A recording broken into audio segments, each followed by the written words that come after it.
अस्सलाम वालेकुम guys, I hope आप लोग सब ठीक ठाक होंगे।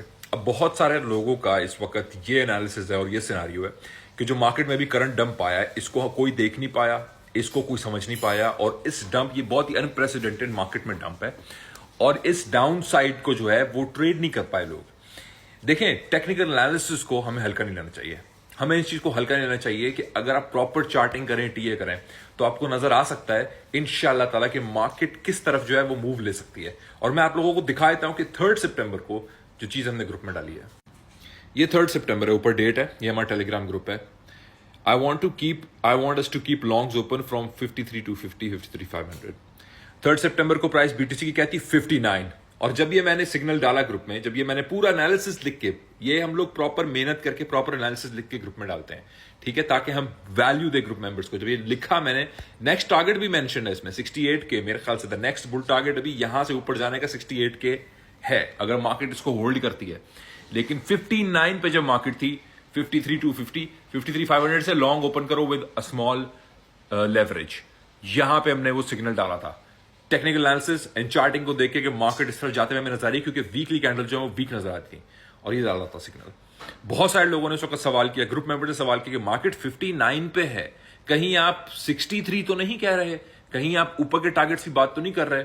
लेकिन ये है मुझे नहीं पता था एग्जैक्टली, किसी को फ्यूचर नहीं पता, मुझे नहीं पता था कि मार्केट 53 टू 50 पे इतनी जल्दी, लेकिन नजर आ रहा था, समझ आ रहा था कि मार्केट उस तरफ जा सकती है। तो अल्लाह का शुक्र, अल्लाह का फजलो करम है, वो चीज हम देख पाए और उसके हिसाब से हम लोगों ने ये सिग्नल ग्रुप के अंदर अपडेट किया और डाला। अपार्ट फ्रॉम दैट, कल हमारा एक शॉर्ट लगा, फिर हमने एक छोटा लॉन्ग लेने की कोशिश की, वहां हमारा एसएल हिट हुआ। एसएल भी हिट होता है। मैं वो बिल्कुल नहीं हूं जो आपको बोले कि कभी एसएल हिट नहीं होगा। कोई ट्रेडर आपको ये बोलता है तो वो आप सच नहीं बोलता। अब इस वक्त जो मार्केट की सूरत हाल है, इस वक्त जो मार्केट की सिचुएशन है, मार्केट सोल्ड है, मार्केट से ओवर सोल्ड है। फियर इंडेक्स 20 पे है, 20 पे है। जब यहां पे फियर इंडेक्स आया है तो बाइंग अपॉर्चुनिटीज रही हैं। यहां पे इस वक्त मार्केट के अंदर अगर आप एक एंट्री ले सकते हैं, या अगर आप मार्केट में स्पॉट में एडिशंस कर सकते हैं, तो मैं पर्सनली कर रहा हूं। मैंने कल रात को भी किया है, कल रात को भी मैंने किया सोने से पहले। ये चीज मेरी अपनी पर्सनल स्ट्रैटेजी है, और ये वही पर्सनल स्ट्रैटेजी है जिसको मद्देनजर रखते हुए, देखते हुए, अल्लाह के फजलो करम से 59 के से 53 टू 50 हम कॉल आउट कर पाए हैं। अब आगे हमने पेशेंस रखना है, हमने देखना है। मार्केट किसी की कंट्रोल, किसी के काबू में नहीं है, बिल्कुल किसी के काबू में नहीं है। ये आप लोगों के सामने है। अब ऑफ कोर्स जो ग्रुप मेंबर्स हैं उनके लिए स्पेशल प्रॉपर एनालिसिस होता है, पूरा लिखा हुआ होता है, पूरा चार्ट ऊपर होता है कि भाई ये रीजन है, इस तरह से हमें ये नजर आ रहा है, होते हुए लग रहा है, प्लीज इसके हिसाब से हमें अपनी ट्रेड्स को एडजस्ट करना है, अडेप्ट करना है। देखें, कोई एब्सोल्यूट नहीं है। कोई और भी अगर आपको गाइडेंस दे रहा है, वो एब्सोल्यूट नहीं है। वो अपनी इन द बेस्ट कैपेसिटी आपको गाइडेंस दे सकता है। ट्रेडिंग में फैसला आपने खुद करना है।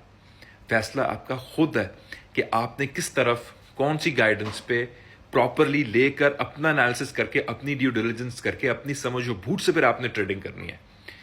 क्योंकि चार्टिंग इज प्रोबेबिलिस्टिक ट्रेडिंग, उसमें हम लोग लॉस की प्रोबेबिलिटी मिनिमाइज कर रहे हैं और प्रॉफिट की प्रोबेबिलिटी मैक्सिमाइज कर रहे हैं। लेकिन इसका मतलब ये नहीं है कि लॉस की प्रोबेबिलिटी या लॉस के चांसेस जो है वो सिफर हो जाते हैं। सिफर चांसेस बिल्कुल नहीं है। ट्रेडिंग में ना 100% है और ट्रेडिंग में ना सिफर है। ये आपने याद रखना है। मेजॉरिटी टाइम्स 40, 60, 30, 70 चल रहा होता है। तो इसलिए ये बहुत अशद जरूरी है कि इस वक्त खास तौर पे सब्र का दामन आप लोगों ने थाम के रखना है। आप लोगों ने सब्र और तहम्मुल, नज़्म ज़ब्त से चलना है। अभी इस वक्त मार्केट जो है वो आपके कैपिटल से ज्यादा आपके पेशेंस की और आपके डायमंड हैंड्स की मुंतजर है। होल्ड करें आप। और ऑल्ट्स के अंदर आज इस प्राइस पे अगर आपके पास ऑल्ट्स हैं और आपके पास आपने बजट सेव रखा है, तो आपको डीसीए कर लेना चाहिए। ये मेरी अपना पर्सनल ओपिनियन है, ये मैं खुद कर रहा हूं, जो मैं आपको बता रहा हूं, ये मेरा ओपिनियन है। बाकी आप अपनी ड्यू डिलिजेंस करें, 10 जगह से गाइडेंस लें और प्रॉपरली अपनी रिस्पॉन्सिबिलिटी से ट्रेडिंग करें। ये आपके लिए बहुत जरूरी है। देखें, trading is the easiest hardest job to do. आसान है इसको स्टार्ट करना, बैरियर्स ऑफ एंट्री नहीं है, लेकिन मैनेज करने के अंदर इसको बहुत प्रेजरवेंस चाहिए, बहुत पेशेंस चाहिए, सब्र चाहिए, इसके अंदर कंसिस्टेंसी चाहिए। इसके अंदर आपको रोज चार्ट देखना है। बहुत सारे लोग ट्रेड ओपन करते हैं, एसएलटीपी अपडेट भूल जाते हैं, लेकिन मार्केट कभी अपने रिवर्सल पैटर्न्स देती है, मार्केट सिनेरियो चेंज करती है, तो ट्रेड हमें उस हिसाब से फौरन अडेप्ट करनी पड़ती है। बहुत विजिलेंट एक्टिव ट्रेडिंग की जरूरत है, खासतौर पे लास्ट 1 वीक में। ये हम सब जानते हैं किस तरह से ये बिग मनी, किस तरह से institutional money, market makers, market movers market को मैनिपुलेट करके ऊपर नीचे विक्स ला रहे हैं। लॉन्ग शॉर्ट्स दोनों को मार्केट से मजबूर कर रहे हैं दूर रहने के लिए, वॉल्यूम लिक्विडिटी को मार्केट में कम कर रहे हैं एक बड़े मूव से पहले। बाकी मैं आप लोगों को मजीद अपडेट करूंगा। मैं आप लोगों को सिनेरियो भी दिखा दिया, ग्रुप का बता दिया मैंने आप लोगों को। ग्रुप ज्वाइनिंग के लिए प्लीज वीडियो वेरिफिकेशन मांगा करें प्लीज, क्योंकि बहुत फेक प्रोफाइल्स बनती हैं, सबकी बनती हैं। कोई ट्रेडर आपसे, कोई यहां जो गाइडेंस आपको लोग दे रहे हैं, कोई भी नहीं कहेगा कि आप उनको पैसे दे ट्रेडिंग के लिए। मैं कम से कम आपको बिल्कुल नहीं कहूंगा। तो वेरिफिकेशन वीडियो मांगा करें। इंस्टाग्राम पे आप ग्रुप के लिए मुझे डीएम कर सकते हैं। थैंक यू सो मच, जज़ाकल्लाह।